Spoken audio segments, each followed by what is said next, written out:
Ladies and gentlemen, boys and girls, children of all ages, on behalf of your Denver-based podcast crew, we appreciate you joining us for the Friendly Vibes.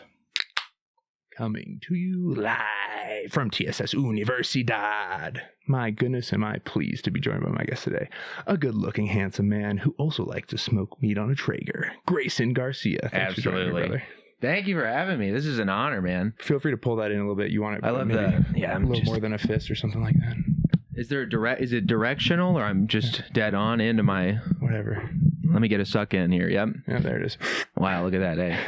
But, yeah, I'm honored to be here, man. So nice to officially meet you and Dude, get into this stuff. Yeah, fellow smoker of meats. When I started the pod, some of my first guests were like acquaintances from high school, people I was like in a class with or whatever, never really friends with, and hey, come talk to me for a couple hours. Haven't talked to you in 6 years, so it's fun doing these ones where it's like we haven't met, haven't really ever talked, dropped it up, seen you at a few mics and whatnot, but Absolutely. It's like, yeah, dude, I want to talk to this dude. I know you're funny fuckers. So. I love that. It's an honor.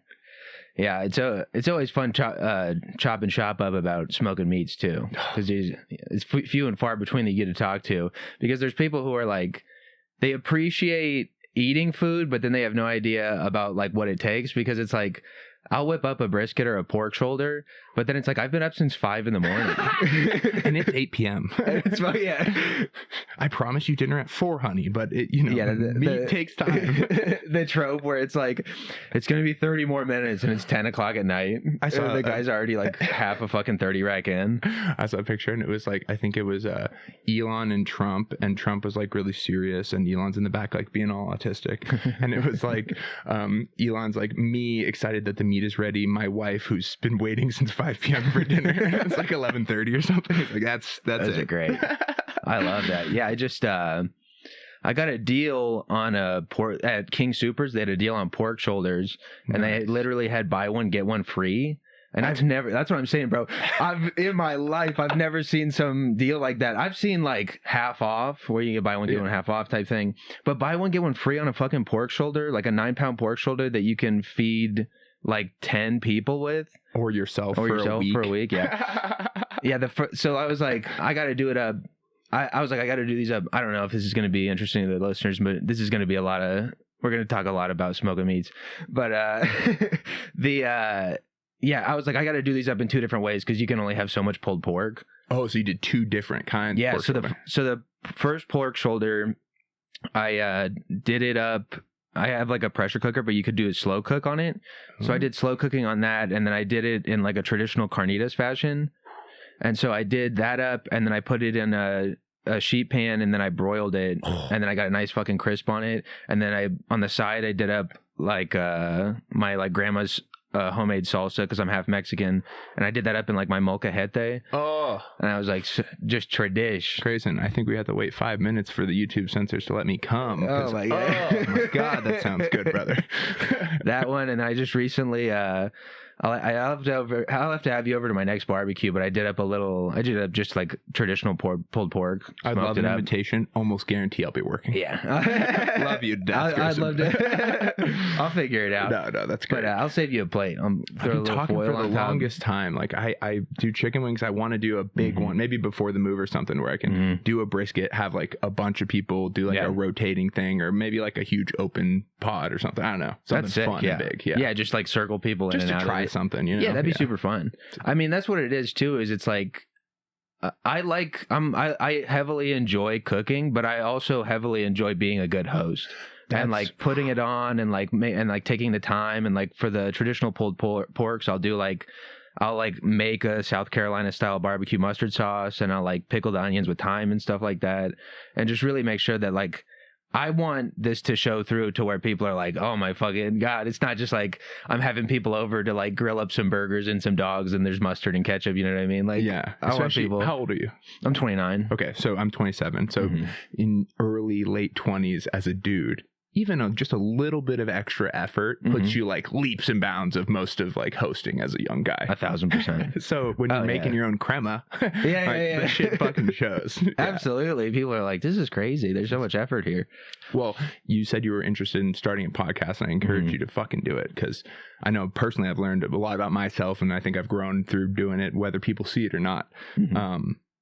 And I don't know if that's the purpose of art to begin with. You shouldn't be like, well, I'm going to make money or people are going to, like that's a bad art framework, right? Like, are you making art at that point? Or are we making like a prepackaged consumer product? Anyway, besides the point. That's hilarious. Going back to the hospitality thing that you just spoke to, what I found through doing the reps of bringing strangers over is like, oh, wow, does it buy me a lot of goodwill and I'm going to have a long-form conversation if I just show a little bit of effort. So then I was like, oh, damn, I've been smoking meat. And it's like, oh, I could do this regularly and ask what they want to drink. And it's like, I'd implore you to try to keep that into the podcast mantra, however you find a way to spot it in there, because it's gone a long way for me with a stranger like yourself. We can get to a comfortable spot a lot quicker if I'm a good host versus you come into a seedy basement and there's like, nothing, it's a fine line. Yeah. You're just thrown into the ring and you're like, all right, I guess I'm going to try and figure this out. And I had a relative, like a bigger guest or whatever by internet standards. And I was like fucking nervous. 1,000%. And my buddy was reminding me, he's like, well, just it's like anything else. It's like any other app. And if you do it like that, it's going to go great. And that's kind of how it turned out. It's like, get a formula, get a method, and just be yourself in the world. We all get, so I think we're just so easy with social media and everything else. Like your brine question. Great question from Grayson. He goes, well, did you brine the wings? To anyone that smokes meat, that question is like yeah, no. Because you almost never have time to brine. No, nobody's actually fucking, if you're brining, you're like Brad Leone or like you know what I mean? Yes, you're like a guy who's got to fucking, the whole gambit is there. I thought it was going viral this week with like his online get ready in the morning video. Ashton Hall, I think is the dude. I love that, yeah. So it's like that, but you're the chef and they're putting on the coat and they put on the hat and you're like, all right, I'm going to make my brine. I dunk my face in brine in the morning, actually. Beef bouillon. That's so good. Just to really get the flavors in my... I want to make sure all the moisture's out of my face. So I'm not all puffy. And then I go in the dry rub. Yeah. That would be a funny skit of a parody of that. Yeah. Like the chicken wing get ready. Get ready for me. Yeah. I'm a smoked wing. Get ready with me.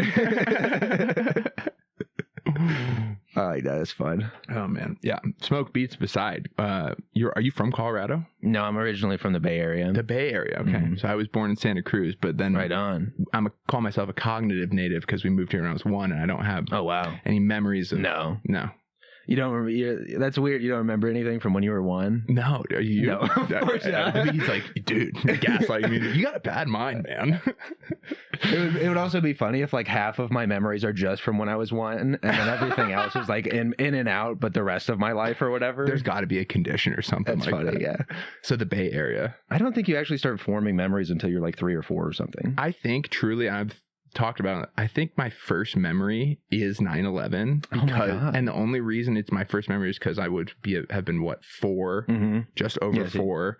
My dad was a pilot and he was in the air doing like flying in Idaho at the time. So I think a confluence of circumstances. Like I remember sitting at home looking at that TV and like shit kind of being crazy that day.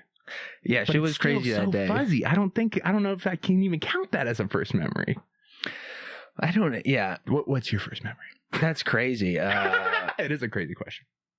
Just like part. It's like pieces of like my first house that I grew up in, and like things that I remember just like seeing, but no like auditory things or anything to that extent. Really, those would be like initial memories, I guess. Isn't it? The mind is fascinating. With like just floating in soup. And like 50% of the stuff that happens to you, you remember differently after a year. Oh yeah. So that's whack. Shit's in and out so fast, and then things are.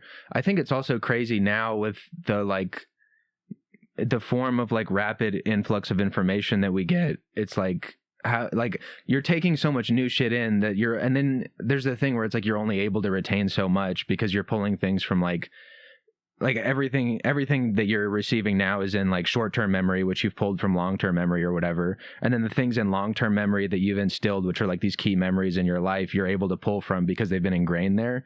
But if so many things are coming into short-term memory so rapidly, you're not really able to instill in long-term memory the same way. Does that make sense? Yeah. So you never bump anything from that like first bin of short-term into the long-term. So you're never actually able to pull then from new long-term stuff. So maybe that's why I'm stuck as a 1-year-old in my long-term memory. Yeah. It has nothing to do with the drugs and alcohol I've consumed. God, no. So how long did you stay in the Bay Area before you moved out here?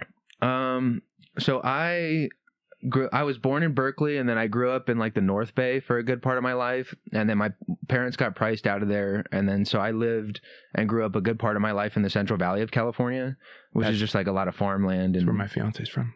Oh, nice. Where's she from? Don't talk much about it. From Modesto area. Nice. Yeah, I'm from Newman. It's literally like 45 minutes away. Do you know where that is? Yeah. That's crazy. Yeah, very few people there. Right? Yeah. Because I'm from like a fucking 2 stoplight town, literally. So I've been trying to explain to people because I don't think average Americans understand that there's this part of the Midwest in California. California is not all California. There's this small part of California that's Iowa. That's Nebraska. 1,000%. The Central Valley of California is literally a form of like Hicksville in a sense, and it's you're just like going to have kickbacks out in the boonies, which in a sense is like a bunch of people piling up pallets, lighting them on fire, and then getting drunk on like fucking malt liquor and shit because there's nothing else to do. So had you moved out there when you were in high school? Sorry. I moved out to the Central Valley when I was probably like going into first grade, second grade or something like that. Okay. So I was there. So that's why you're so nice. You grew up in the Midwest of California. Okay. That makes sense. I was like, this guy doesn't seem like a Bay Area dude. No, I have tendencies of all of it because like my mom worked in Oakland her whole life and like still works in Oakland. And so I'd become accustomed to like different forms of cultures at an earlier age. And then you go and live in a place like the Central Valley of California, which you're saying is like a form of the Midwest where it's like, there's legitimately, it's like half white, half Mexican, and like a handful of black and like Asian people. There's really not that much diversity out there. So when you're exposed to it at an early age, it allows you to like become accustomed to like different foods earlier on. And I was like, oh, sorry, but you're good.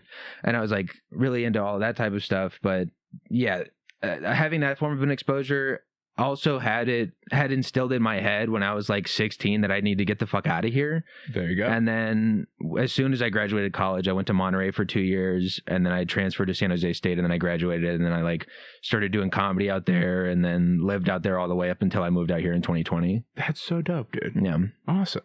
Wow. I love that arc. I love the diversity into maybe less diversity, but I bring this mindset into this, and they both flower my growth as a person. You know, I think that's so cool. Not everybody goes through life kind of taking the stock in those things. So absolutely, I greatly appreciate it. I think it's helped make me who I am in a sense, and given me the perspective that I have. Nice. And is your mom or your dad? You said you're half Mexican. Yeah, my dad's Mexican. Your dad Mexican. What does he do? A nice white lady from Northeast Iowa. Oh, really? Oh, yes. Yeah. Okay, fair enough. Right on. You told me that. And what does your dad do? My dad's a forklift operator. Damn. Yeah. Certified. Dude. Certified on the forklift. Yeah, he knows his fucking way around a forklift. Those guys are magicians on those things. It's crazy. I don't think I'd be like, I've never worked in a warehouse job, but just I have an appreciation, having been around it to some extent, how magician like they are with those things. It's crazy. They have like, it's so interesting too because they have like competitions. Have you seen those where it's like a forklift versus forklift, and they're on the most narrow thing possible, and then they're like using the fork to like flip a quarter onto it, and you're like, what the hell? Yeah. Like press an egg into this pan, but remove the shell afterwards. It's like, they're doing cooking. It's actually a version of Hell's Kitchen. Fork's Kitchen. Gordon Ramsay's yelling at them. That would be so good. Can You Operate is the name of the show. Yeah, it's very good. I mean, hey, give us a call. What is it? What's that network that carries it? Food Network. Get us on there. The Food Network. Yeah, we'll do commentary. It'll be fun, dude. Comedians doing commentary over food shows. That's what the world needs.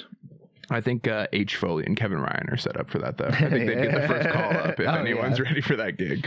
Yeah, they'd be in there. Like swimwear, man. My God. Hell yeah. So you started after college, you said. What'd you study? I started 2 years before I graduated college. Got it. So you're in college and you find yourself to an open mic. What was the circumstance of what brought you to comedy? I think I had I remember in middle school seeing Eddie Murphy's Delirious for the first time, and then being like, you can do, like, this is a thing that you could do. I had conceptualized stand-up comedy before that, but in seeing it to that extent, just being like, oh my God, like, this is crazy. Yeah. And just further falling in love and having a better appreciation for it. And then just getting more involved in like listening to different forms of stand-up comedy and like everything to that extent. And then being like, I want to try this. Like I've wanted to try this since I was like in middle school. And then finally building up the courage and then like going to my first open mic and having gotten together like a form of the worst 5 minutes anybody's ever heard of. I don't know, man. Mine was pretty bad too. But then the worst thing that could happen when you do stand up for the first time is like you do okay. Yeah. And then you're like, oh, I'm like the seed's been planted. I'm hooked. Like, I could do this. Yeah. And then, just I remember too being like so nervous and uncomfortable the first time that you do it because you're like, it's in a sense is like kind of vulnerable because you're like expressing these thoughts that you have and you're like, I hope these people like these thoughts, which is like anytime that you do stand up now, but you become way more hardened to it. But the first time I like had a hat and the hood up on the sweater and it was like just like so nervously, not even like the concept of actually having stage presence when you're that early on is like non-existent because you're just like and then you're like just trying to retain everything, just trying to like keep everything together. And then you're just, whatever mediocre jokes I was telling at the time. Do you remember this has been a long running question on the show, but do you remember the first joke you wrote? Yeah. The first joke I ever wrote was, it was basically something to the extent of like, have you seen those pregnancy pictures where the guy's holding the chick's belly and the chick's holding the guy and then the chick's holding her belly and both of the arms are forming a big arrow to the belly? Like that's what we didn't know we were supposed to be looking at. And then I was like, but I feel like these pictures are poor representations of what maternity actually is because the woman's doing so much more. Like if you wanted to actually, because that just looks like 50-50. If you wanted to actually represent it, you would have like this chick on like flying in on a dragon and she's gonna like slay this like titan or something to that extent, and then the guy's really small off in the background of the painting and he's going, "You're doing great, honey, just keep pushing." That's really good. That's hilarious. That's so good. Yeah. And so do you start getting into the scene there? Were you like hooked right away? Like you said, you did okay enough so you got the bug right away? Yeah, I think that's also what it is too, is you start understanding that there's actually a form of a community in it, and you start to develop friendships with people who are also trying to figure this thing out. And I just started becoming friends with people, starting to go to more open mics, starting to better figure it out. I started in San Jose, and the thing that's nice about the Bay Area is there's literally like 4 scenes there because you could literally do Oakland, San Francisco, San Jose, and Santa Cruz. Like you could pop into all these places and each of them is their own kind of unique scene. And it's fun to just like be able to go around like that and start to try and figure it out in these different places. But then it's also cool once you start getting a little bit bigger, you start to go and explore over into places like Sacramento and stuff. And then you start to get a better understanding of like how different material does in different climates in a sense. Because the Bay Area, I mean, all the way down to like Santa Cruz is like a form of the same climate. But then you go over there and you're like, oh, okay, like, but it gives you the appreciation of like being good at doing stand-up comedy and having the material do good enough to work anywhere. And how hard that is. Yeah, absolutely. God. Because it's so easy if you just do it in one place to just lean into that form of comedy, and then you go do it somewhere else and then they don't like it as much. And then you could just like write them off and be like, oh, they're just too stupid to get this. But it's like, I think that good stand-up comedy should work anywhere. Like the material should be based like that. Interesting. I like that mindset. So like, do you also believe that it should be able to be enjoyed by like anyone? I think so. Okay. I think it's a thing. So where the goal of the writing should be to try to have like plop a randomly selected person, like 100 randomly selected people get plopped in, and that the goal of the writing is to make material that makes these randomly selected people laugh. Yeah, I want to. My goal when I'm doing stand-up comedy is to make a majority. I want to make the most people laugh and get the biggest pops as possible. Like I'm swinging for the fences. I want that every time, and it's. I've heard of people be like, I noticed, like at open mics and stuff like that, they'll be like, I noticed that this material works with this type of crowd, or like I noticed that this will work with men and this won't work and this won't really work with women or something to that extent. But I've never really focused on that. I've focused on whether I'm like, does this, it's like a black and white thing for me where I'm like, does this work? Does this not work? Is this hitting? Is this not hitting? Right. And then I just keep going like that. Gotcha. Interesting. Someone told me an interesting method of like, you write down like if you were going to do a full special, like say you had, I have all this material, I'm going to try to get 45 special out of it. Mm-hmm. You write out all the jokes and they all start at a ranking of 3. Mm-hmm. And then you do all the jokes across your touring of like different locations. And you, every time you do a joke, you either bump it from a 3 up to a 4 or down to a 2. And whenever anything reaches a 5 or it reaches a 1, you either take it out or rework it. If it's a 1 or 5, you just stop doing it. And that's in the special. Yeah. And that's a way that like national headliners have told me that is effective at cutting through the material. And it seems like that's kind of what you're doing, just segmenting black or white, working, not working, bucketing. I feel like that fully makes sense. Yeah. I definitely have things that I've worked out that I'm like, I'm basically done with this. Like isn't that tough too? I don't know. I find myself writing about my like life and family, and I don't know. It's like, should I be doing these jokes at every single fucking, like, should I be repping these all the time, or am I? It's weird. I don't know. I don't know if there's an answer either. I don't know if there's an answer. That's a good question. I mean, I do my day job is like graphic design work. Hell yeah. And then I remember vividly in school, like when you're coming up with different designs and stuff like that, and then going through the process, it's very similar with a lot of different aspects of life where it's basically a thing where it's like, even if you think something's done, it's not done. Like, with graphic design in particular, there's always like, is there enough white space here? Does the typography look good? Is there enough contrast? Is the thing popping that's supposed to be popping? Is the image doing what the image needs to do? Like infinite amounts of things that this is never done in a sense. But I think it's like, but that can be defeatist, right? Too, because you can work yourself into infinity of like, this is never going to be good enough. I can't put out this poster. 1,000%. So I think it's similar with comedy in a sense where it's like, I think you could tweak things and get them to the point to like as good a point as possible in a sense. But it's also like, are you happy with it? Like, are you happy with the outcome of what this is? Excuse me. That's for the listener. And, I think it's about getting to the point that you're happy with it, but also understanding that it's also unending. See, that's why I love this art form, because I don't know if there is an answer. I'm pigeonholing you here. Yeah. Because I think it's like, fuck, because you as the performer need to be in that pocket of magic. And I've worked at 2 clubs, great clubs, door guy, watched so many of the best in the world do this. And the one thing I learned is like, it's as close to magic as it gets when it's right, when it's done right. When you do it right, yeah. When you do it right, it's got to feel like you're delivering it for the first time. And you're just like it's just coming to you in the moment type thing. And then the people are like, oh my fucking God, this is crazy. And I've seen people where they come through and they do the same. They have the hour just so well. Yeah, and tight. Perfect, tight, like it is. And I've seen other people that they, throughout a weekend, might just move stuff 10-minute increments here, 20-minute increments. And there's people that do that because they're working out. And there's people that do that because that's just the nature of how they like to perform. And I don't know, for me, as a young, starting out on this long journey of getting halfway decent at this art form, it's like, I was way tight on these sets where I was like thinking I could map it all out, and then I would go up and like almost like not think you can control it, kind of a weird way. And it's like, oh, that a little closer to the magic, and it's like, oh, it's a tightrope. It's the fucking forklift competition, and we're on stage, we're going over fucking 10,000-pound ramps, and it's like, we're ridiculous here.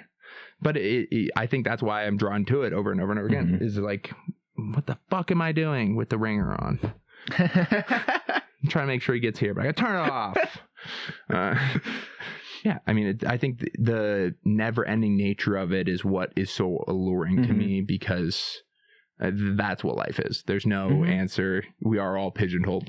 Yeah, 1,000%. Like you're saying, it's like, it's getting to where you're happy with the bit, but then there's more bits. You got more to figure out. Like, this is, like you're saying, it's never done. I think I was talking to somebody recently at an open mic who was like, what is it about stand-up comedy that you like the most, in a sense? And I was like, I like that it's unending. Like, I like that that the job is never done, in a sense that there's always going to be new material and new things for you to keep working on. Like, that's what's so fun about it, in a sense, because they were like, I found that when I get into other hobbies, I feel like I figure them out and I'm done with it so fast. And I didn't want to be rude to the person, but I'm like, you never have mastered anything. Like, right. Because it's so difficult to actually master something. Yeah. And also the people who are actual masters think that they know nothing. Does that make sense? Oh, I know, bro. Yeah. Big Zen Buddhist guy over here. I love that shit. I eat it up like slop. I love it. Yeah. I think it's the only thing that brings my heart calm in this chaos of being a Gen Z fucking never own anything, be happy. You got to get tired. Oh, you can't own anything. And happiness is fleeting. You got to get, are you tired of winning, Sean? Dude. I'm not tired of winning. That fucking guy. That's hilarious. I have to just laugh at how comical both sides. I mean, you're around my age. Like, we've seen everyone just steal from everyone on all sides all the time and grift and steal and lie just countlessly up and down. It's unending. And it's like, how do you think that young people are going to have respect in institutions and say whatever else, think and belief in systems when you keep fucking us over like this? Oh, it's crazy. Yeah. It's also very funny when, like, you'll talk to, like you're saying, it's like, I don't trust any of these people. I consider myself a form of a centrist, where I look at a lot of what's happening and I'm like, I don't, like, a lot of this is fucked up. And it's very funny too when you'll talk to somebody who's like a Republican about like the Signal Gate stuff that's happening or whatever, and then you're like, well, this is fucking crazy, and then they'll be like, well, what about the Hillary emails? And then I'm like, lock her ass up too. Yeah, you're all listen, what I've been saying recently, and you might and then they look at you like this, they'll go, as a centrist, you'll love this.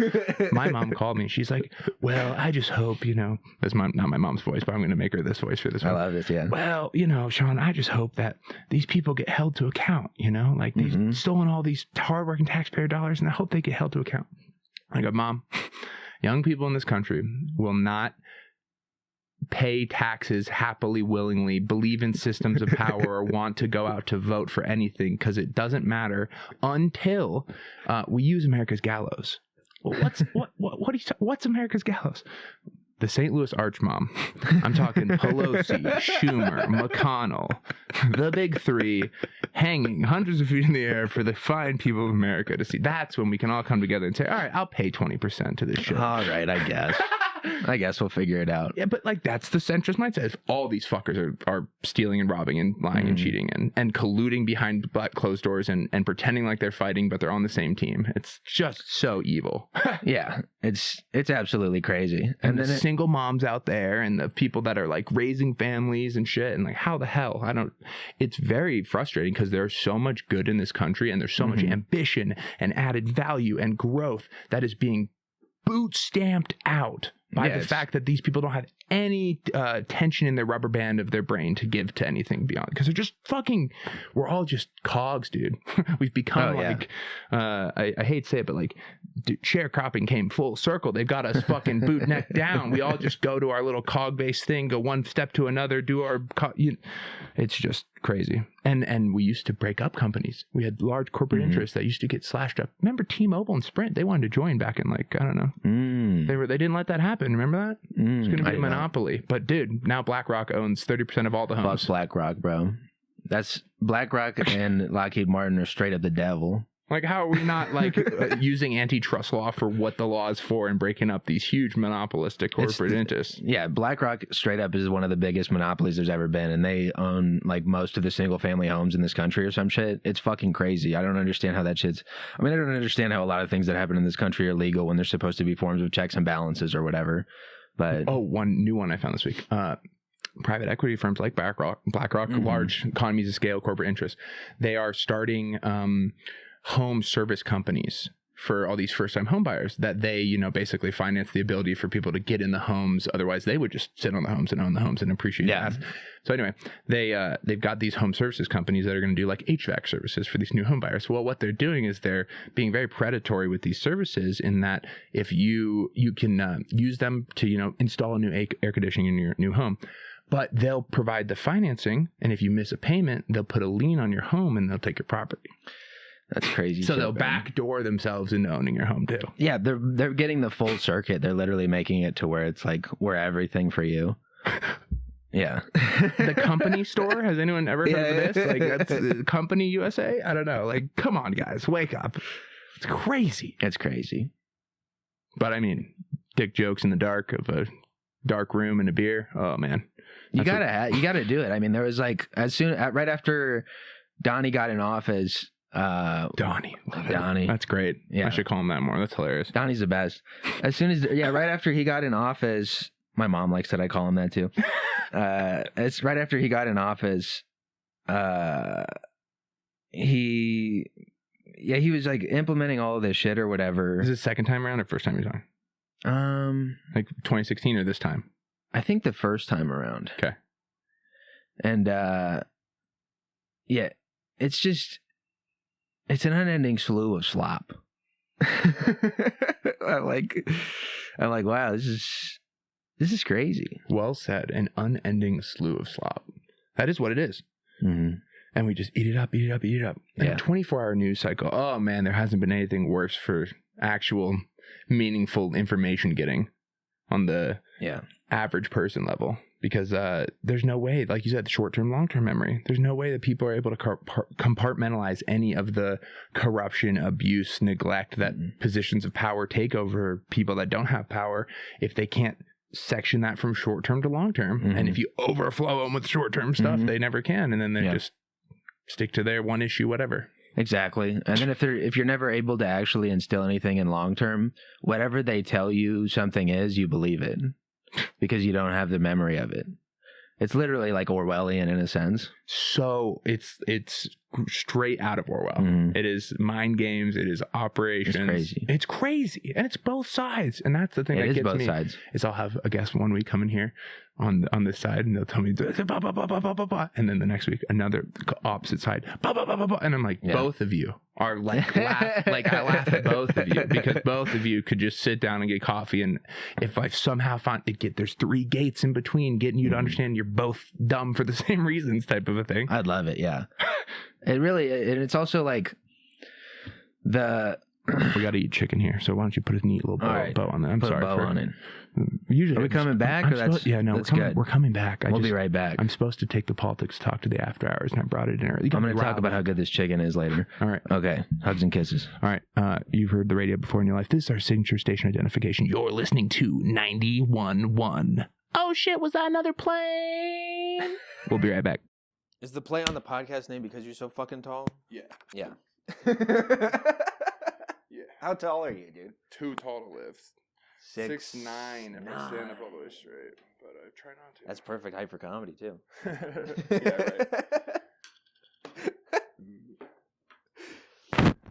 6'8", I'm over here fucking 5'11", bro. Dude, I'm an inch away. That's much better than.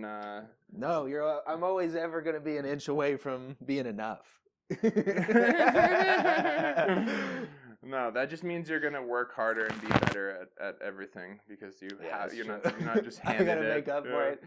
I was fucking around on the whatever air quote podcast I'm trying to start, but do you have a name for it? Yeah, it's called The Dog's Den. Nice. And I want to start a cooking one that I call Slop a la Mode. I like that. Yeah, that's fun. But yeah, I was fucking around on there basically about how because I'm 5'11", the only thing I can do with my life is just try and get as jacked as possible to make up for the 1 inch. That's so funny. So just T-maxing. Yeah. I go bald, you know? Yes, totally. Just unit, just full unit mode. I've always been like fatter, and I've been trying to cut down from 340 over the last couple of years. And how much do you weigh? Like 250 now, 250ish. Damn, bro. It's all that height though. Yeah, exactly. So it's like, and then you got like the people always density. thought I was intimidating, like even back in like high school and stuff, and like middle school or high school, I guess when I got taught. But this is a pork shoulder. Oh, it looks so good. That like gristle I can see on the outside there. Oh. No, but I never I stopped lifting weights and like never really got huge into it in high school because I was like fucking people were already intimidated by me and I wanted to make friends and be outgoing. What sports did you play in high school? I played basketball freshman year, and then I found ultimate frisbee, and we had a really good ultimate frisbee team. Nice. So me and a couple other buddies just all dropped our main sports and played ultimate frisbee. But I was never all that fucking incredible at anything. I love that. This is my dog. Pretty decent at frizz, but oh my goodness, what a cute. What's their name? Winston. Oh, what a distinguished gentleman. He's crazy. Yeah, this is my screen. Oh yeah. Just the craziest picture of him. He's got cute teeth too. He's sweetie pie. So soft. Oh my gosh. I know it's like torturous having to wait to eat these, but we do. No, I get it. I'm like, I can't pull a pork shoulder and brisket and not rest it for an hour. Yeah, exactly. And everybody's like, "What are we doing?" And I'm like, "You don't fucking don't talk to me. I didn't just put in 8 hours." Yeah. I turned to Donald Trump. I didn't just do 8 hours, so I wouldn't have to fucking so that the meat could then dry the fuck out. Look at this guy. Doesn't know meat. This guy. I bet you pull the meat and eat it right away, all hot like dumbass. You gonna cut into it? It'll dry the fuck out. It's whoa! Get those lights out of here. Too bright, those lights. Too bright. Get those lights out of here. That shit's hilarious. I can do an alright RFK, and I've been like trying to figure out how I can take it on stage. Okay. And so I'm like, I'm fucking around with this like spelunking bit right now. And I'm like, can you imagine if RFK went spelunking? And then I like try and do a tangent about that, but yeah, the RFK really is. Give me a taste, if you can. Yeah. Hold on. It's a tough one, dude. The thing is, it's so much throat. It's just all throat. It's literally all throat. So it's like, you got to be like, the kids are wondering about why I got to show up and do these types of things, and I'm like, well, I know that they have the measles, but what if we just deep fry them in beef tallow? That's really good. That's super good. I like that a lot. It's literally like you have to close it. You have to close it. Yeah. You have to close it, but then it's a chop. Pittering. Yeah, I can't do this. I can't do it.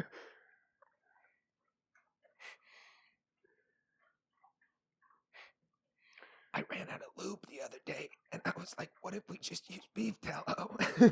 I've been laughing recently about Trump doing nursery rhymes for kids, like "Eeny, meeny, miny, mo, catch a spider by my toe."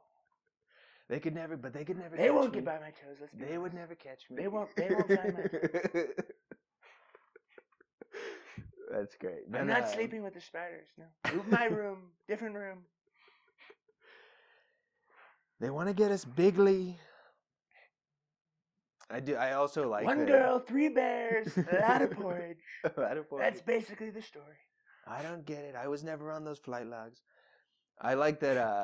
I like that he's like figured out a lane to classify his like senility in or whatever. Which is the weave. Have you heard him talk about this? Where he's like, I have a subject and I go over here, but I always come back. Really? Truly, like that's literally called going on a tangent. The better way to describe it is like, listen, these kids have ADHD and they can't pay attention. I can't hold up Subway Surfer for everyone. So when I go over here, it's to, kind of weave them back in. It's ridiculous, dude. It's hilarious. Yeah, that is a great way to put it. That he's come up with a term for his senility.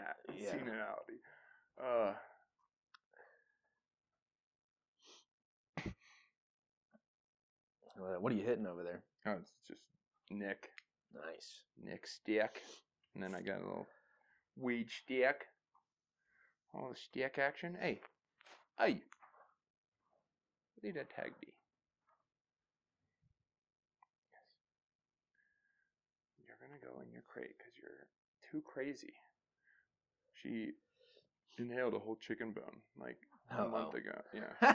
She was fine, thankfully. She inhaled the whole thing, and nothing bad happened. I know. I would be like, yeah, I was freaking allegedly, out. The Patreon I just put out last week, I guess, it has the recording of. I haven't even had the heart to listen to Oh it. my But it's like God! 10 minutes of me trying to make her throw up. Yeah. I'm like, no, please throw it up, please, honey, you can do it. Like, Do you just have scared? Do you have hydrogen peroxide? Yeah, that's the thing. That's so the then I thing. sent them to go run and get it, and then I started doing more research, and it's like, don't make them throw up. Okay. Because it's actually, I guess, like, if they Lodge don't throw it up, it bone? can make it push the bone like worse in like a worse spot in them. I guess I don't know. Yeah, my fucking. I was like, all right, well, we're just gonna roll the dice on this one, I guess. Oh, yeah. Fuck. I would assume that they would be fine. Yeah. She's a trooper. Yeah, my dog. He fucking. I was like cutting up some avocado, and then the pit slipped off the counter, and the pit's like that fucking big, and he just immediately swallowed it, and I was like, you're not gonna digest this. So I did the hydrogen peroxide on a piece of bread, and I fed it to him, and he literally everything came out. Yeah. Yeah, if you're quick with it too, that's the other thing. If you're like within, but yeah, if you have 5, a dog, 10 minutes, you should own hydrogen peroxide. I have it now. Yeah. Should have had it before him. Yeah, that was. No, it fucking happens. No, probably a few more of those mistakes in life I need to make before I have enough products around the home. To be honest, you're like this Band-Aids, Neosporin. Yeah. Fucking tourniquet. It's a bad neighborhood.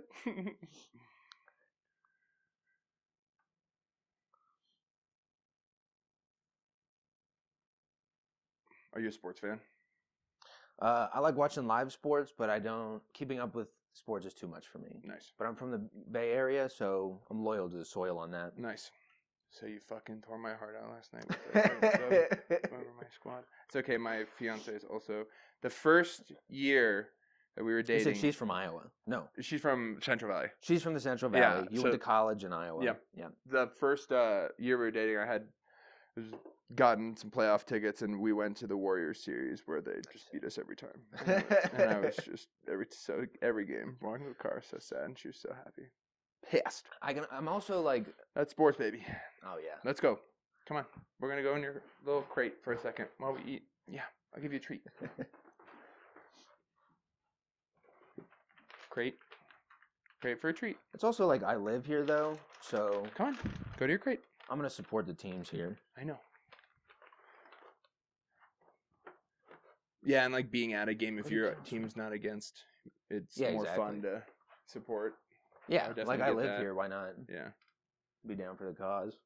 Okay, I'll be right back. Just lay down, take a little nap.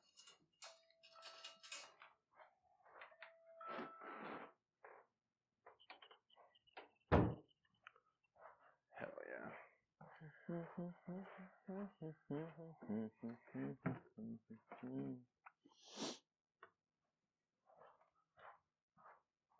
Good.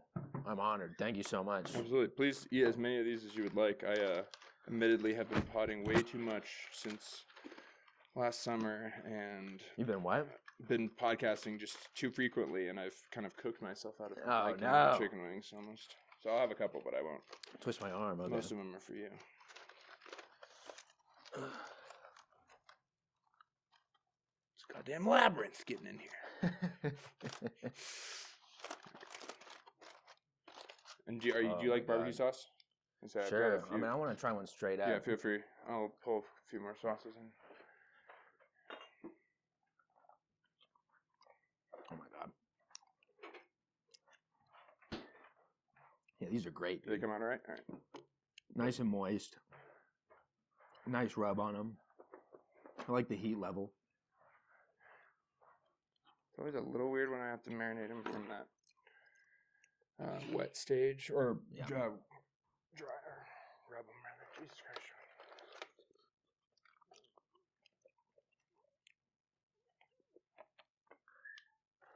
You're okay. Yawn.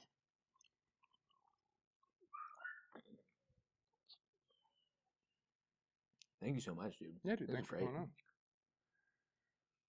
Appreciate the ability to get a hang now that whenever I see your face next time. Be excited to run into you. I wish I was out more often and everything, but it happens. I just grinding the work.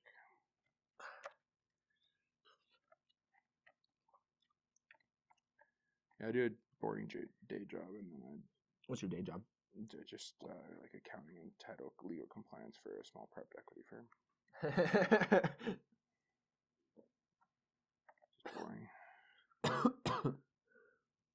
Yeah. Mm-hmm. But yeah. And then I'm door guy and sound guy at South.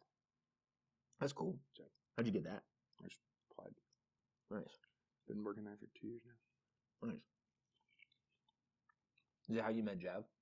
Jeff Morris? Mm-hmm. It is. Jeff is nice. Jeff's a good guy.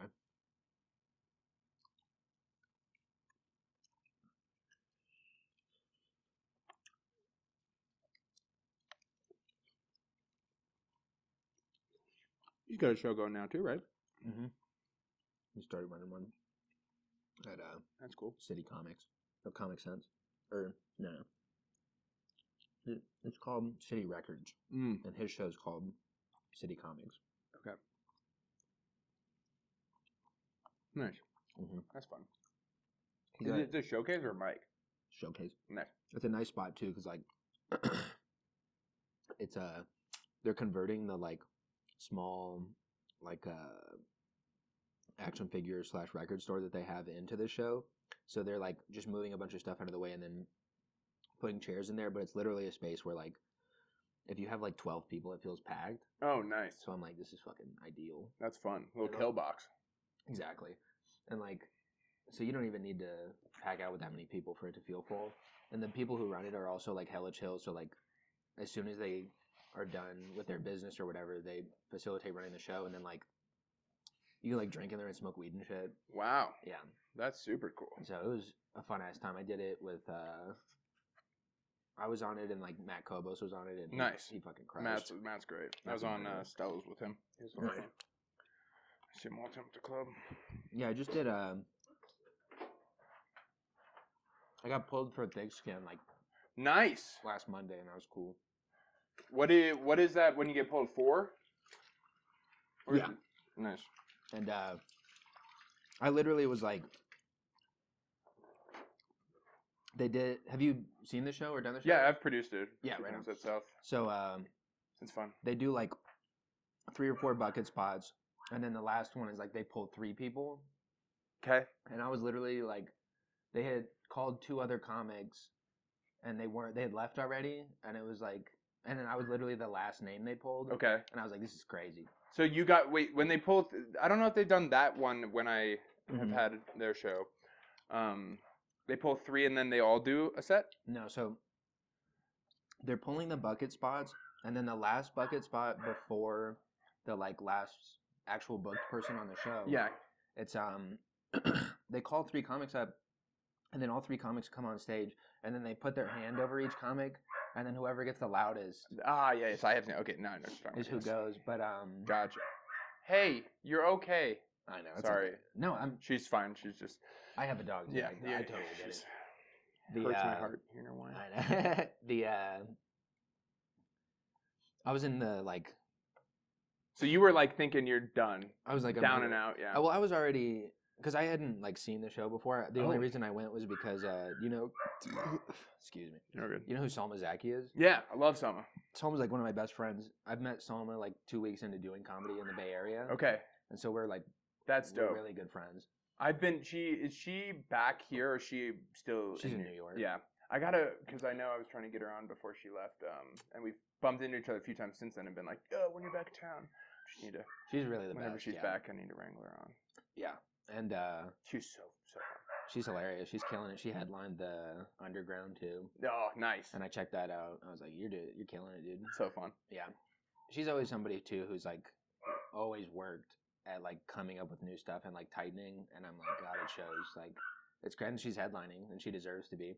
But so I was hanging out on the side, and then she had already done her set, and then I was like, I think I'm gonna get out of here after they pulled what I thought was the last bucket, and she's like, oh no, you could still go up with the like 3-1, and then it was me, her, Lane Lenoir, and Emma Cricket. Nice. And they were like, if you go up there, they were like, you have to look different. They're not just going to pick you, because they were basically breaking it down to where it's like, if there's somebody who's like like if it's two white people and somebody of color, they're gonna pick the person of color. If it's two guys and a chick, they're gonna pick the chick. For sure. They were like, you have to make yourself like look different.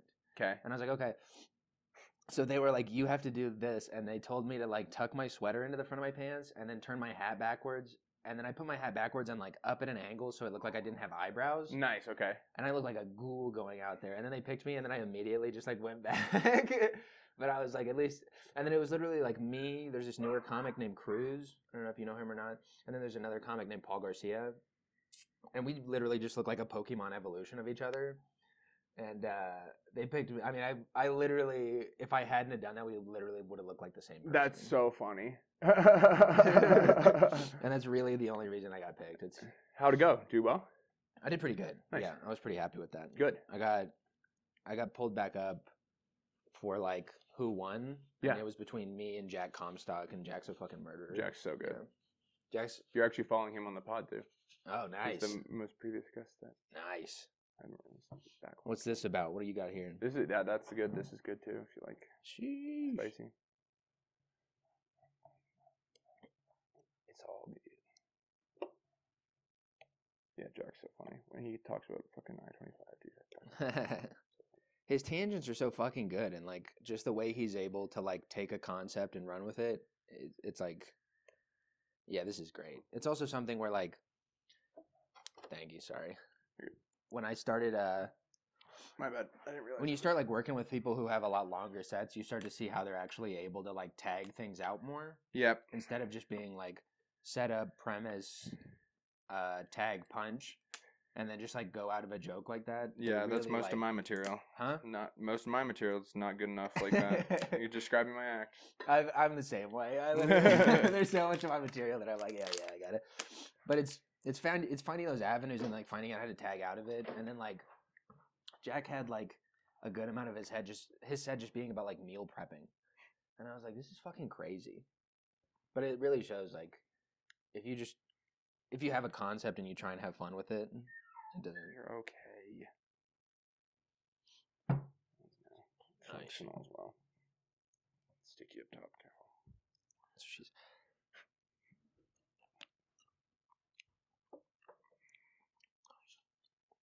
So you've been doing it for what then? 5 years? I've been doing stand-up comedy for air quote 9 years, but 9 years. through line probably like 6.5. I moved out here and then I got into a relationship and stopped doing comedy. And then got out of that relationship, and then for the past like year I've just been back in comedy heavy. Nice. Sorry, I wasn't trying to short sell you there. You strike me as someone that's well into the game. Yeah.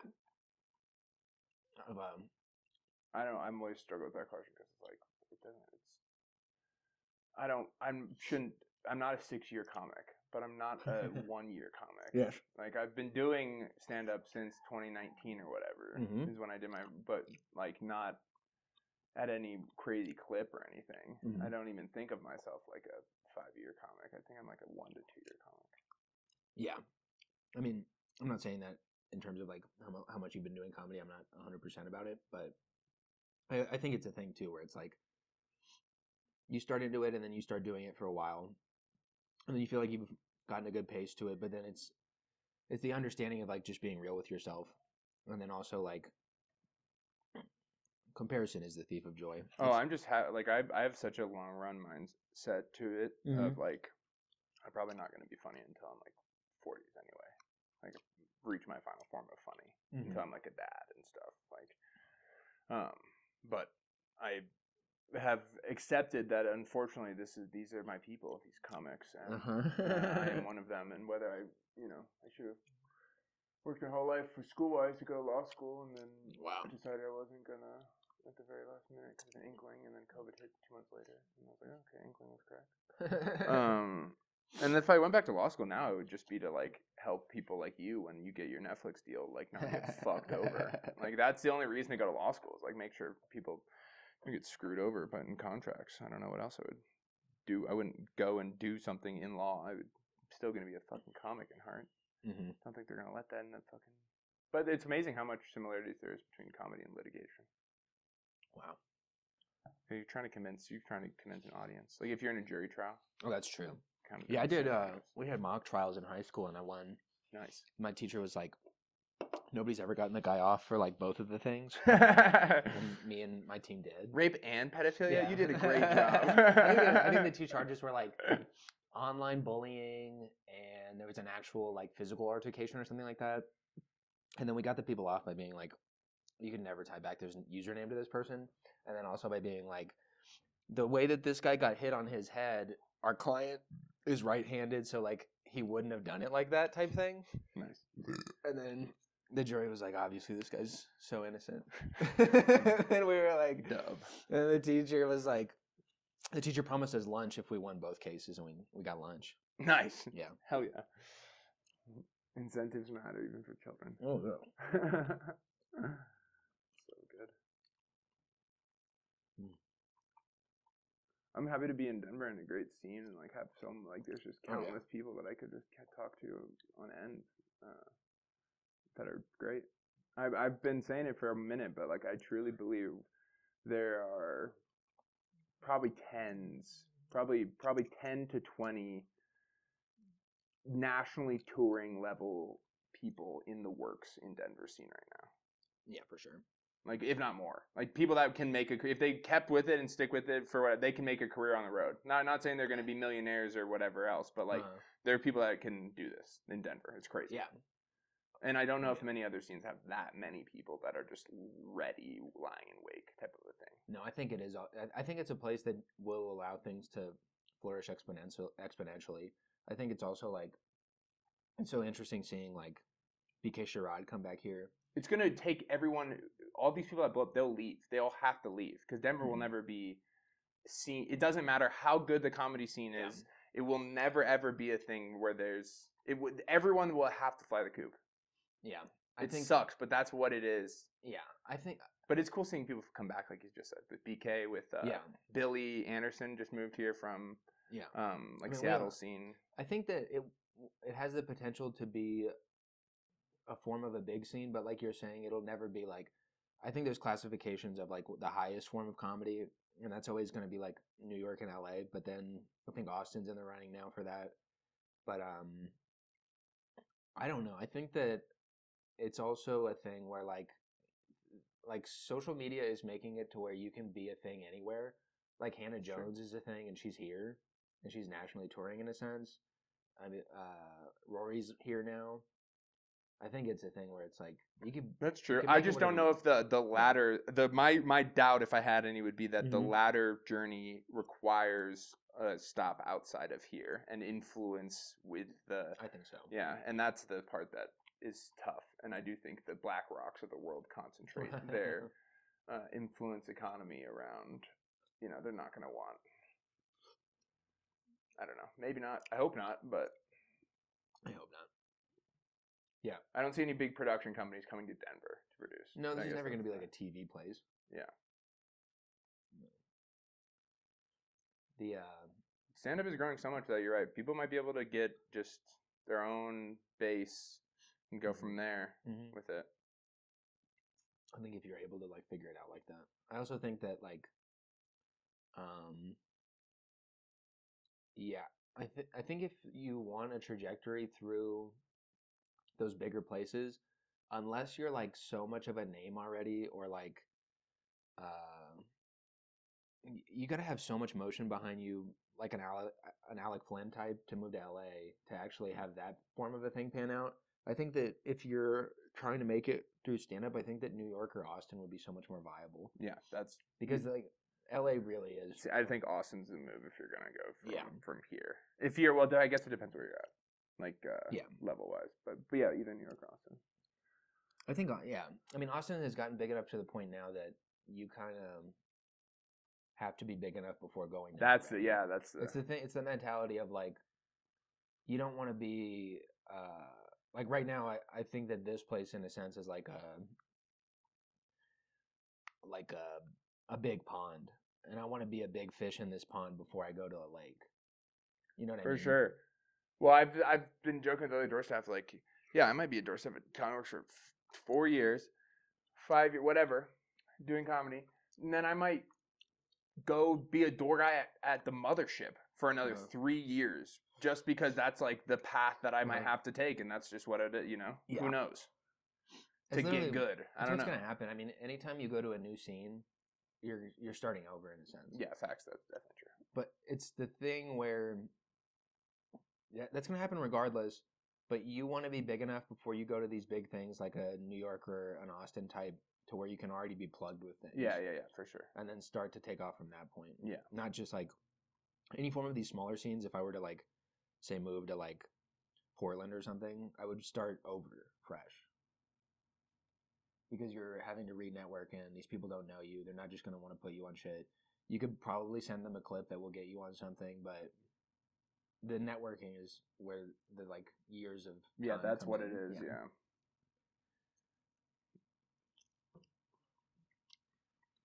Those are great, man.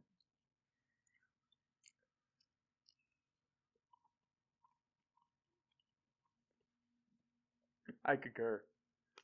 Based on my one wing assessment. Not poison.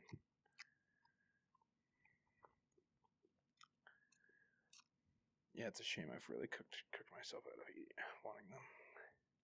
I'll send you with the leftovers. I love that. You just gotta start making what you like, what you want. Try new things. If I had time. I don't have time. I worked till 1 a.m. last night. I got up at 7:50 this morning. I got to the store. I did some house errands, and then go to work tonight from 4 till. Yeah, it's just literally just been. I don't even know how I've been trying not to think about it, because if I think about it too much, I'm like, shouldn't be doing it. Like, it shouldn't be sustainable, and it's not sustainable. 2 years of like 70 hours of work a week. Oh my God, brother. Everything, and the pod, which I'm proud to do myself.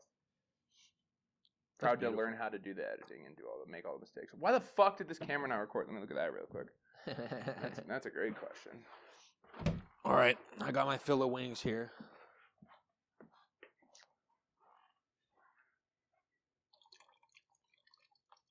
Huh?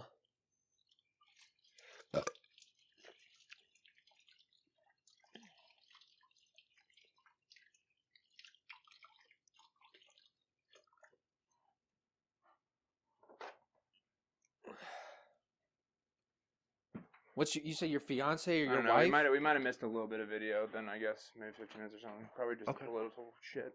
Okay. Sorry, brother. No, I get it, dude. No, I don't know. I have no explanation for why it just stopped recording. Oh my gosh, thank you. I'm gonna watch that red light a little closer in the second half. Oh, dude, you're all good to leave. Too kind. Thank you. Guest of the year.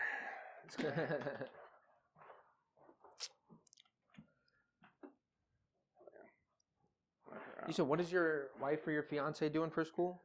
Counseling psychology. Wow. Therapist. Look at that.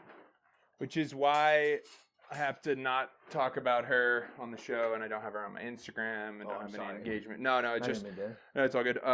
But yeah, that's because she works with people that are like stalker violence and stuff like that. So. Oh my God. Yeah. Well, thanks for supporting this premium episode. If you're hearing this, we love you. Absolutely. All right, bye-bye. We're back. We're live. It's the After Hours show. If you want to hear the eating, we record a little Patreon. Head over there. Grayson's the best, man. He's just such a nice guy. That's all you did. Such a gracious host. I was saying earlier. I really do appreciate it. Pull that in a little closer. Phenomenal. Oh yeah, you were saying. What do you what do you give these wings? Oh my God. Tony's meats today, folks. Big thick boys. Those are big wings. Pretty solid wing. Nice and moist on the inside. That's always a worry when you're doing a wing. It's such a small piece of meat. You could fucking dry that shit out so quick. So moist, so nice on the inside. Very nice rub on the outside. Nice little bit of char on them. Those are some good fucking wings, bro. The sauce options too, I really appreciate. Not even just a rub. You gave me the sauce options. With the sauce options and everything included, this is a solid fucking 8.7 on a wing. Wow. That's a solid 8.7 on a score. wing. Wow. See, recently some people have been giving me some BS, like 12, 10. I'm like, give me a fucking 1 decimal out of 10. Objective, real. That's a real score. If I had to round up single number, that's a 9. That's a good ass wing. Thank you, brother. Cheers. Thanks for being here. Thank you. Nothing but domestics tonight for us. Well, domestics and Modelo. Absolutely. Cheap beer. We love it. This continent. Well, we already kind of got spicy. I think we lost a little bit of the video because I don't know why. I really don't know why, but I don't know why. Oh, come for me. I don't know why. I'm trying to figure out. I don't know why. But I think we it's lost all the video. political talk. They didn't want it. They don't want it out there. Whenever I start getting too spicy too early, the camera's like, boop. Yeah. No more of this. This is real, and I ain't talking Netanyahu. Oh man, let's we get into that genocide. My God, what a guy! He posted. Did you see the video he posted like today or yesterday or whatever? Where it was literally like a group of like 100+ people, and there's just a bomb that goes off on top of them. No, and you're Trump? like, he posted that like on his social. Oh Jesus, no! And you're like, I thought we were. I thought this is the anti-war party. Right? This guy fucking goes the whole campaign talking about how we're not going to start any new wars, no new wars. And this is the centrist shit again, though, because it's like at the end of the day, every single one of these people is lining their pockets with like Lockheed Martin stock. So it's the same shit with like Big Pharma and all that type of stuff. Yeah, they move from being in politics to lobbying politics to they're lining lobbyist pockets, which is why whether it's on the left or the right, it's always gonna.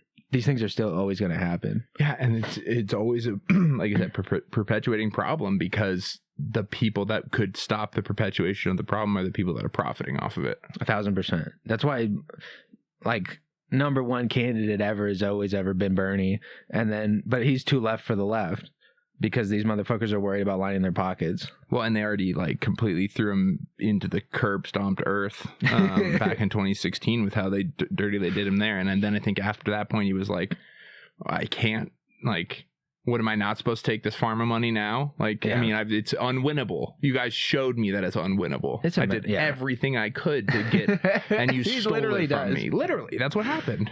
And he's literally the most selfless guy ever, because you think if Donnie lost, he would be out having these like rallies like what he had with AOC and stuff like that. You think Donnie would be doing that after he lost? He would be back in Mar-a-Lago fucking chilling hard. Bernie's legitimately the only person who ever actually cares about the average American. I don't know. Donnie might just because he's a psycho. Like, we saw it, like, he lost in 2020, and then he's like, I'm still going to do rallies. Oh, of course. I gotta get my fix on the rallies. He would be like, I won the first time. I technically won the other two. This is technically my 4th term in office, but it's going to be my 2nd legally. And the shit he's talking about, like, oh, maybe we'll just keep doing it, stay in office. It's like, oh my god, dude, you're not helping anything by saying things like that. Crazy talk. Crazy talk is right. My goodness. Well, thank goodness we're not gonna own anything because we can be happy then. What a time to be alive. Yeah. All these people that own equities and stocks, they're like, oh, my 401ks are gone the last month. It's like, cheers. You're an idiot. You should have invested in GME and held. Dude. It's up fucking 10%. But have you been holding? Strong on the hold? I am.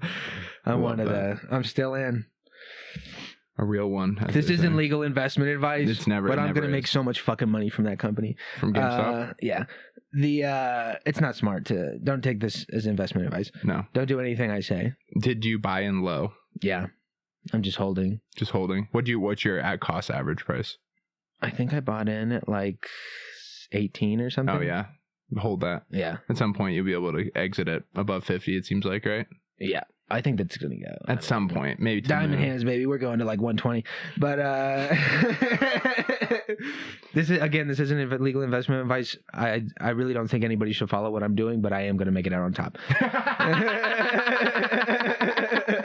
For the record. I was talking to my buddy who I'm like air quote trying to do this podcast with, and we were like, how do we invest in because people are just going to get priced out of everything that's good. How do we invest in like what are slop stocks? And so we were like Coca-Cola. Yeah, but it's also like I was like, oh, okay, like what about like Shake and Bake, right? Okay. Shake and Bake is good. Mm-hmm. Kraft mac and cheese. Okay. Like all this type of stuff.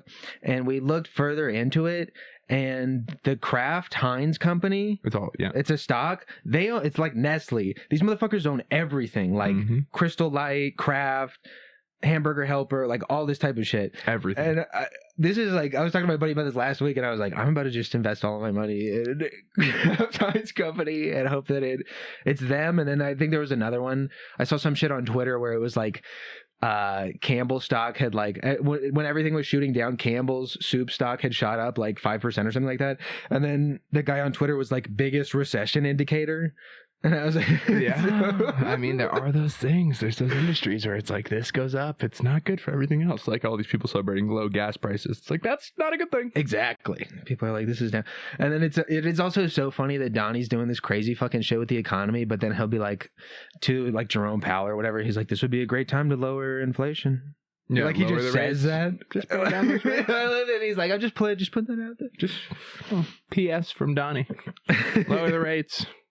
Donnie T. Yeah, I mean, we've been Mr. kicking Promises. this can of printing debt and money for so long in the last 25 years, just kicking it down the road, that it's like either he bites it off and fucks everyone over by biting it off, or we just keep kicking the can down the road until we get a war that we have to get the can out of there. That's how economics works. I mean, that's what we're doing. I mean, yeah, they're basically planting the seeds right now for there to be weapons of mass destruction in Iran. There aren't. I'm sorry, you're telling me there aren't? News to me. They're planting the seeds. Yeah, I mean, it's like all psychological warfare at this point. It's great. I was talking to somebody too, where it was like, I don't mean for this to be crazy political, but yeah, I was talking to somebody about how they're like, obviously what's happening in fucking with the Palestinian people is an absolute genocide and everything to that extent. And somebody was like, well, if they clear out Gaza or whatever, then that'll be it. And I'm like, you think if Israel's done there, they're not just going to immediately look at Iran and start moving that way? Like, you're crazy. Yeah, the whole greater Israel thing too, with they're gonna have lots of territory. The video that Donnie posted about the waterfront property, and did you see the AI slop that he generated? So have you seen though. that? No, that's funny, dude. Though. He posted crazy shit on his social media. It's so crazy. Like I'm saying, he posted this video of them like, it's literally a group of like what looks like 100 to 150 people in a circle, and then there's just like a nuclear form of an explosion on a black and white that you would see from a drone, and you're like, he posted that on his social, and you're like, I don't think this is good. No. But yeah, he posted some AI slop about how there's going to basically be like waterfront properties in Gaza, and he's basically going to have like Mar-a-Lago 2 there or some shit. Dude, it's just not. Why are we putting so much money there? We have so many problems here. It's crazy. It's crazy too, where they're doing the Doge shit to like make cuts to all of these things, but then they raise the debt ceiling by $5 trillion. Thank you. So you're like, so this is all for nothing. But then at the same time, we're also cutting Elon Billy checks. So we fast hands over here so that we can move the money over here. Like, what are you doing? It's always a sleight of hand. It's always a sleight of hand. It's always a bait and switch with I mean, that's why he's posting that video of all those people getting bombed, is because the stocks are fucking in the absolute gutters right now. Yeah. Well, I've heard, it's like, but what if you look at this? I saw a report. What about these people died? How about that? How about that? What about this? I killed these people. How about that? I just made this little black kid a part of the Secret Service. Brown, not black, brown. Oh, God. There's a difference. Americans would be upset if he was doing that to brown kids or black kids. Since they're brown, we're somehow allowed to be. He's got him in this. That wasn't a black kid he put in the Secret Service? Oh, that was a black kid he put in the Secret Service. Sorry, I thought you were talking about those kids in the circle. Or the adults in the circle. Houthis, I think they were. He called them. Hardly know he, but did he make up? Is that a slur he invented? I feel like I just started hearing about Houthis this month. I mean, I don't even. Who are these It people? literally pivots every. Yeah, they rebrand. Dude. Hamas. You know what's funny is if you dig into it, you'll learn that we actually fund their rebrands. That's our crazy. own intelligence is the one that funds these great rebrands of these terrorist organizations. So like we funded in the early 2000s, counter groups in Turkey. Like again, we've been doing it for 20 years, like switching out whichever, terrorist organization wants to push against whatever regime we don't like. We just constantly revolve the door. It is ISIS, crazy now when ISIL, now... Yeah, it's crazy when you look behind the curtain that you realize so many of these people that have forms of immigrants that are coming here, it's because we completely disrupted their form of whatever they had. Yes. Whatever the form of what they had was, we're like, we have to help liberate, air quote, liberate these people as we do to so many other people. And you go in and completely fuck the place, and then it's like, yeah, no wonder they're trying to come here. Yeah. It's like, what do you...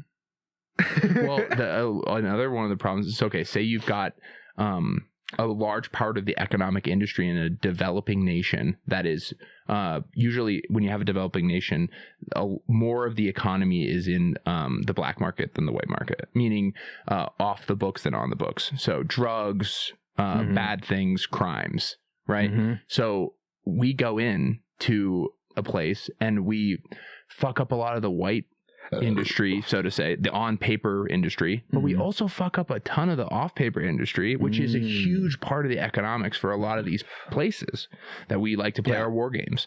And so in Costa Rica or Guatemala, when we do all this, the people that run drugs or whatever, now they can't do XYZ, or they can't.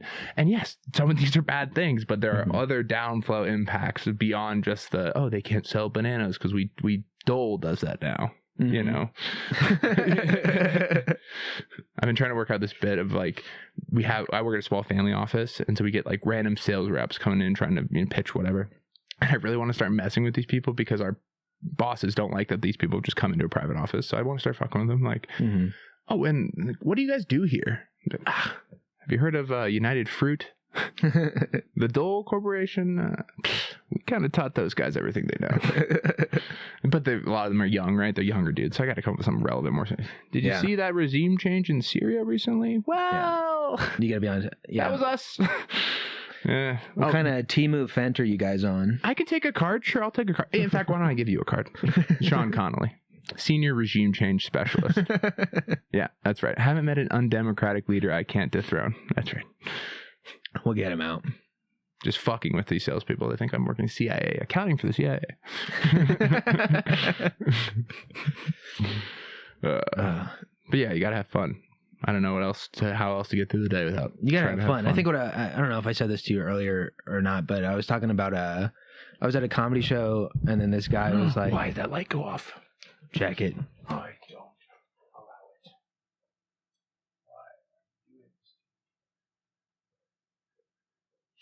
We're back.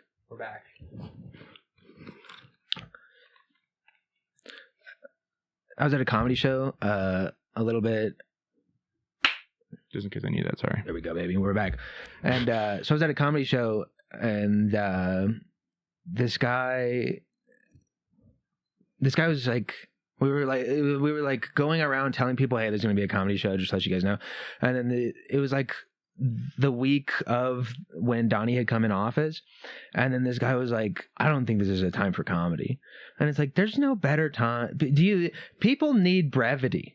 Like, it's like, I don't understand what world you live in where it's like how do you expect people to have hope and want to make it through something without seeing a light at the end of the tunnel, or at least being able to have a ray of sunshine come through the storm? Grayson, this is why I think BlackRock should get me in a room so I can explain to them that they're actually going about this wrong. Exactly. Because if they wanted to really have complete power, they need a little bit of hope in young people. If young people have no hope, no aspiration, that's bad for BlackRock's business, man. It's not good. You guys need to fund comedy. Put exactly $2 trillion. Let's just say, just $3 trillion. I do love I like me being so against BlackRock, but then they completely pivot and like team up with like Netflix or Hulu or some shit, and then they're like funding. They like are funding new comic specials, but also buying them, giving them houses. Yep. And then I'm like, BlackRock's like the greatest company. They're doing for young comics. BlackRock's like so good. No, you don't understand, man. Like, I got a special on Netflix and a house. Yeah. Oh my god, I would immediately sell my soul. See, that's why I'm telling you that BlackRock should give me in a room so I can tell them how to do this even better. They could have full slaves if they wanted. Yeah, that's really what they're missing, is they got to bring comedy up into it to make things light so that people don't really understand how hard it is. Yeah, dude. Yeah. They should have, I'm surprised. It would surprise me if the CIA or FBI didn't already utilize. I mean, they do it in the music industry. They do it. I mean, did you hear Sexy Red? CIA asset. Fuck. I just like to think about that meeting with her and the CIA asset. She goes, I'm not going to be a CIA asset. I'm the CIA asset, you know? Mm-hmm. I love that. What you know about me? No, ma'am. Asset means a different thing here. It's like I got the biggest asset. Isn't that crazy? Sexy Red's a CIA asset. Has this been confirmed? Confirmed. Released documents this CIA week. plan? CIA. Sexy Red? She is in some facet or another connected to intelligence community. Hair done, nails did. Fine as fuck. And let me tell you, there's been already a long documented, demonstrated, our government, the big fucking feds love messing up communities of color. Like there's a long, you're not gonna believe it, there's a long standing tradition of powerful people in the intelligence community just liking to fuck around and play war games in our own country on certain communities. No. Yes. Next thing you know, you're going to tell me that and now they help distribute crack in the black community. Bingo. And now they're using, first it's crack, now it's Sexy Red. Pushing the rhetoric. They're just trying to... The rhetoric. I see what you did there. There we go. They're trying to hoify everything. They're trying to get everybody on OnlyFans and distracted from everything that's happening. Bingo. Right? Mm. Is you put enough vending machines in that little rat cage. Shit, you start going around vending machines frequently enough, it doesn't even feel like a cage anymore. No, it feels like another day in paradise. Another day around the vending machines. This is your BlackRock sponsored podcast. Intolerable. Sponsor us. Our Doritos Loco sponsor of the BlackRock. Yeah. But yeah, all of our food made by 5 companies. Like you said, you start digging in with your buddy. Yeah. And it's, you just gotta, I feel like that's what it is you gotta lean into what's happening.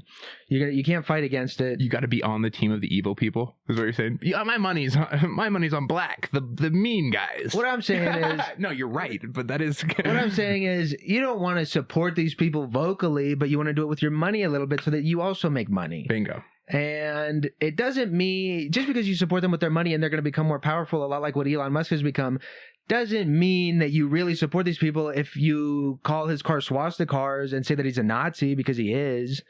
But if you're invested in Tesla... I ain't gonna lie, I'm an educated nigga. Well said. Very well explained. That is the current situation we find ourselves in.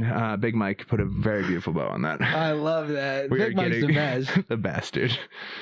He's a gem. That is a great way to put it, though, because you have to be at some point some economics in evil. Otherwise, you're going to get shafted over by evil. The only form of you not having that happen is you being a prophet and being Warren Buffett and pulling all your stocks out and having them in T-notes right now. Bingo.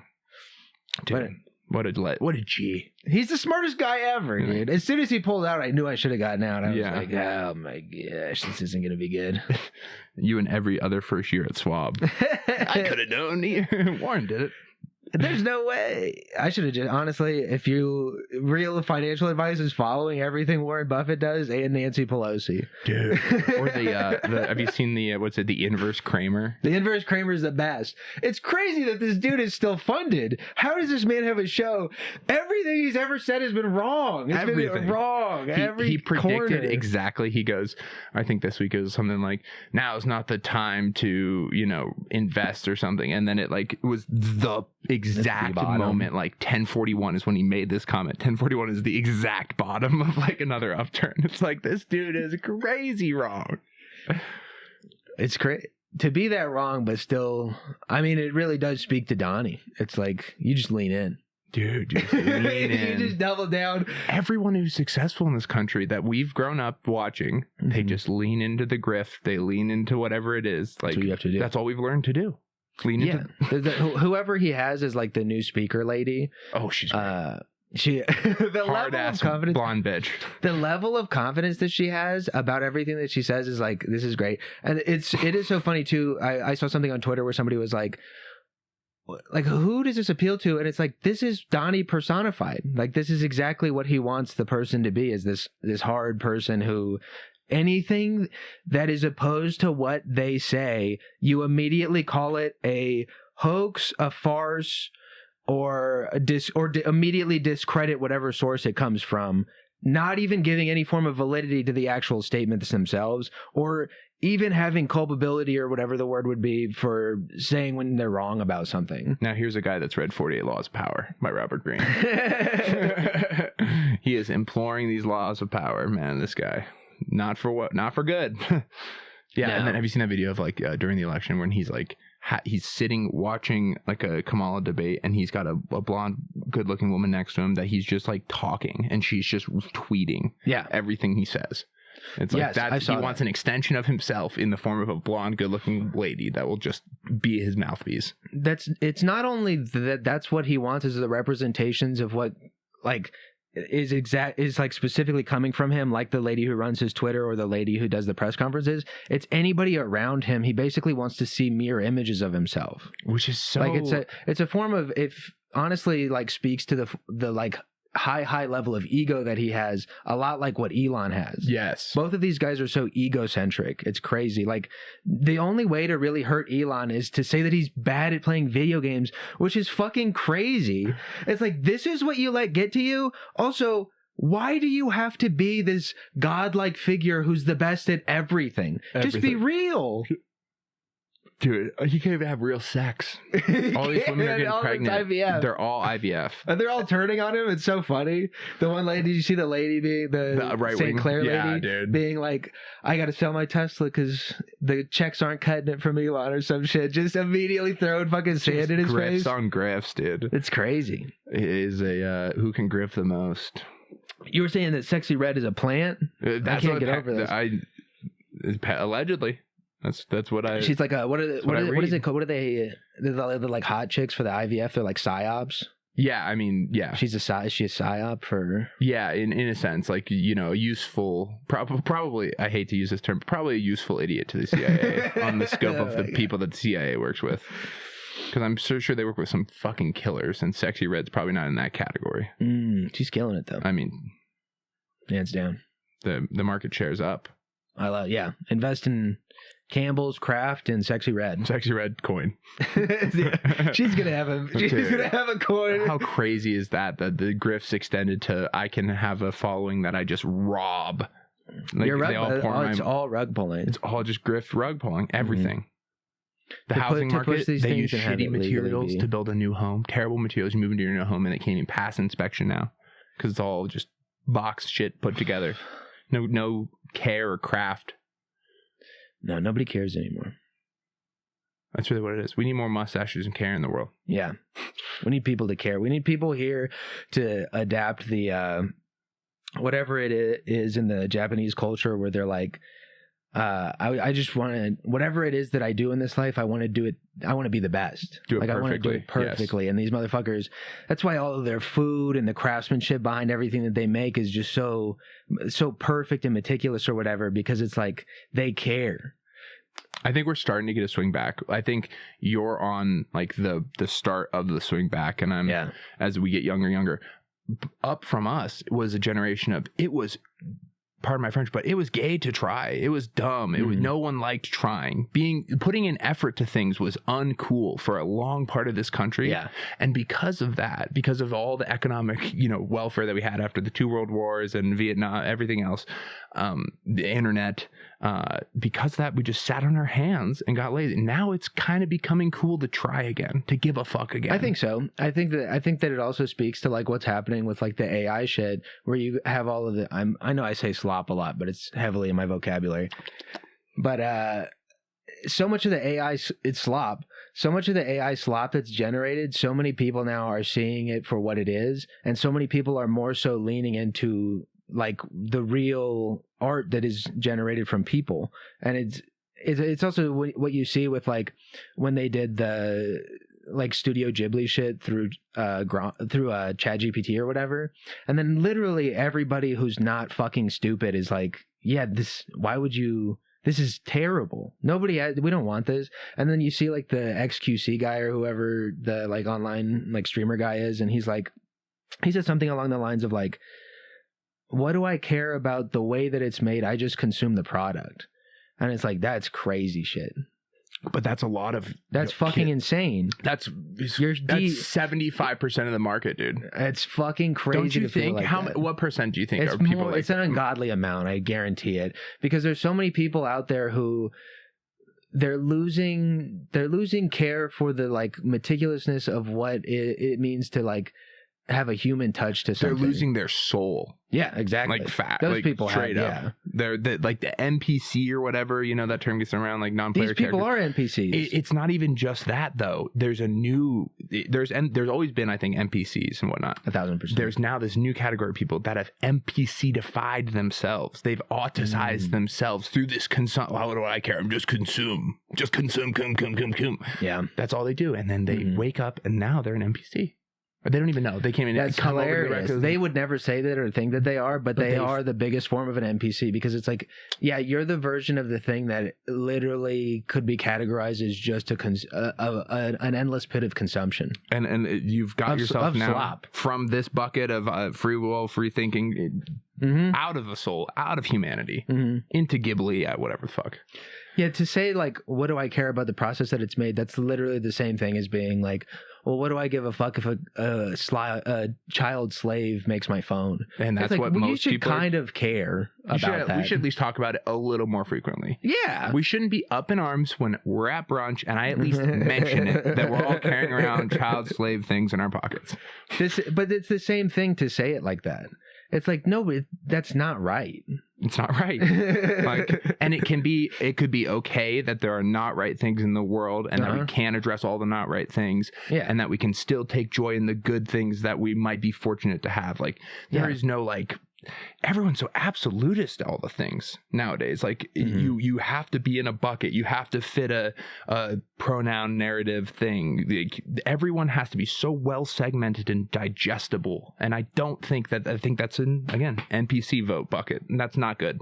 Yeah, I do. I think I was trying to say this earlier, but probably interrupted you. Fucking ass. No, I lose my train of thought all the time. But there's so much that you see of the far left and the far right that will just, like you're saying, immediately bucket the other side. And then it, in a sense, like, I don't know if the right word is like castrate or whatever, but it like puts them off into this bucket where it's like, and then like the prime examples of this are anybody on the right literally being like, the mind virus, which is the broad categorization of literally any left-wing leaning thought, which is like, okay, you've immediately lost everybody. But then at the same time, if you have anybody on the left who hears something and then they'll immediately have a classification of anybody who's on the right as being like a Nazi or something like that. It's like, I think MAGA are Nazis, but I don't think Republicans are Nazis. And I think that that's how you lose these people. That's how you lose the country. That's how you don't actually have a form of people trying to come to the center. And because you're doing these broad brushstrokes of categorizations and then just writing people off. Yes. And it's like, you can't write off half the country. What's currently happening is going to keep happening if you do shit like that. Oh, absolutely. And you see it in like the polling of young people's political ideologies and how the swing between males and females has been just really drastic over the last 15 years. Mm-hmm.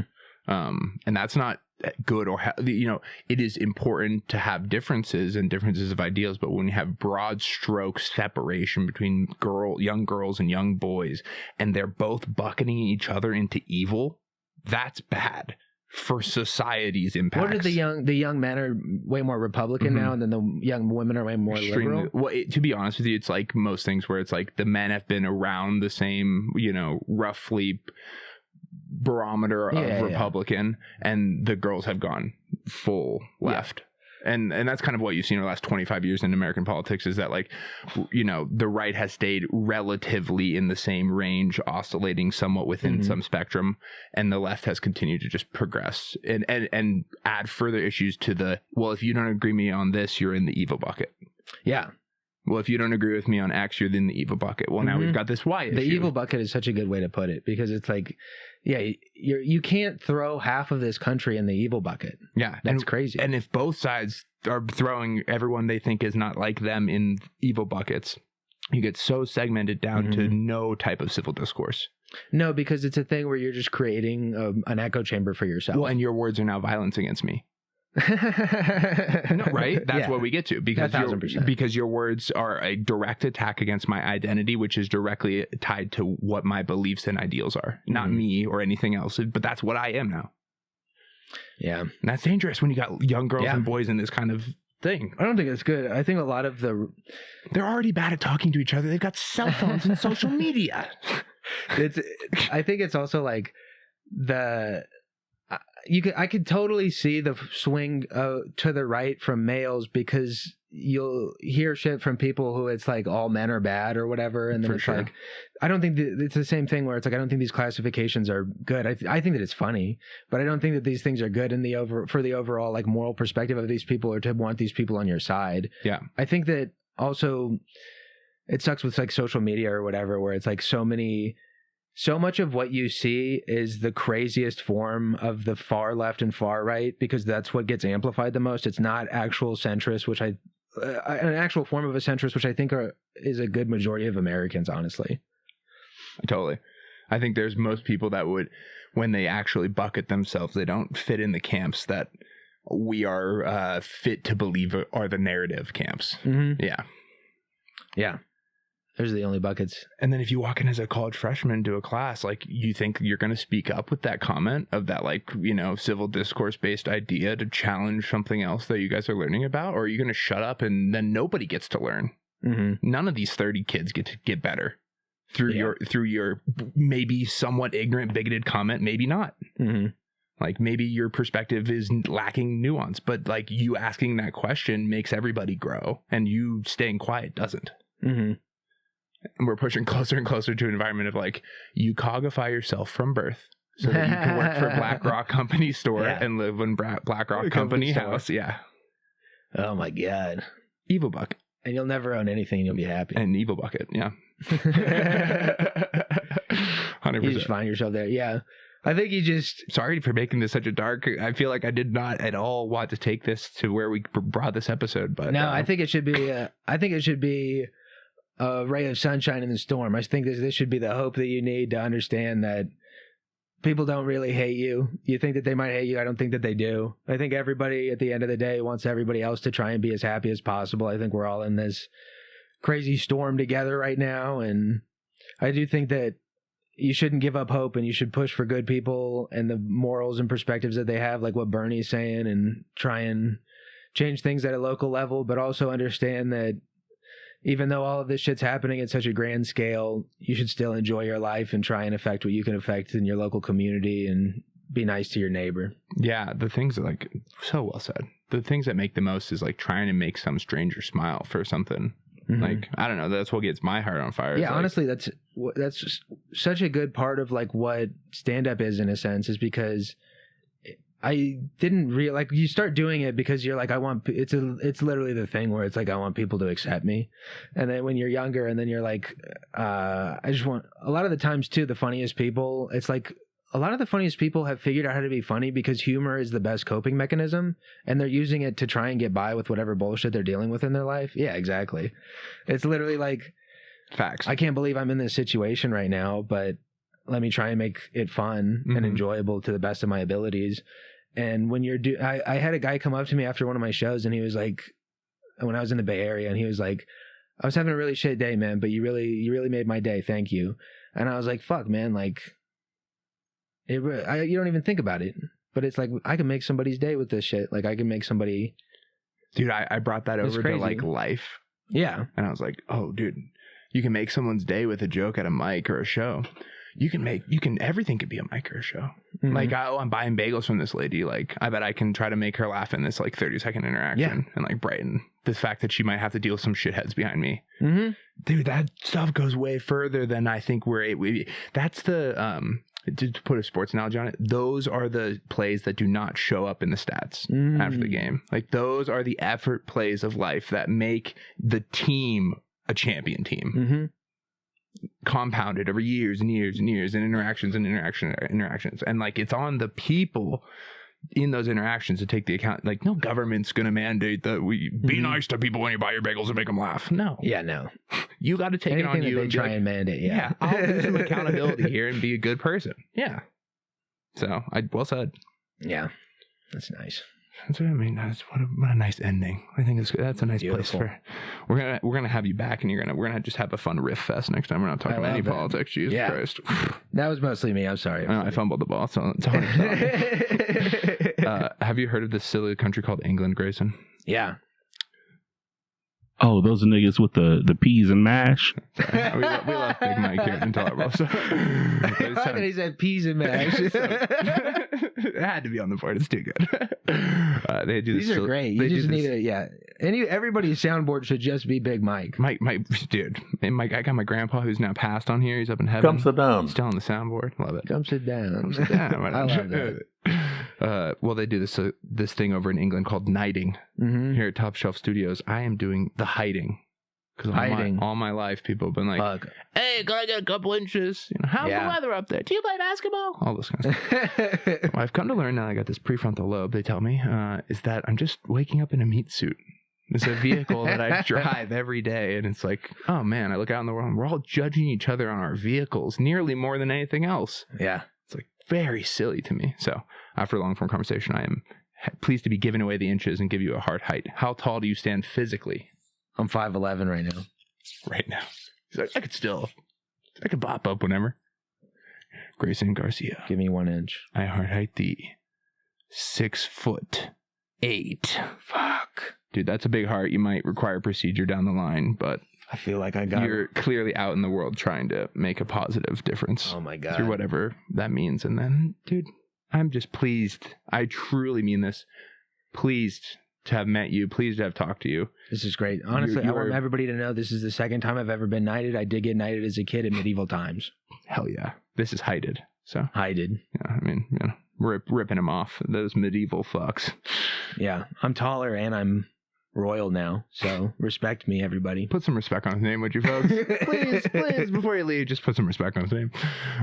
Where can the people find you, follow you? You got any shows? This will be out in a couple weeks. I'm a little bit backlogged, but if you got any shows at the back half of April here in May, your Instagram, if you want to plug that.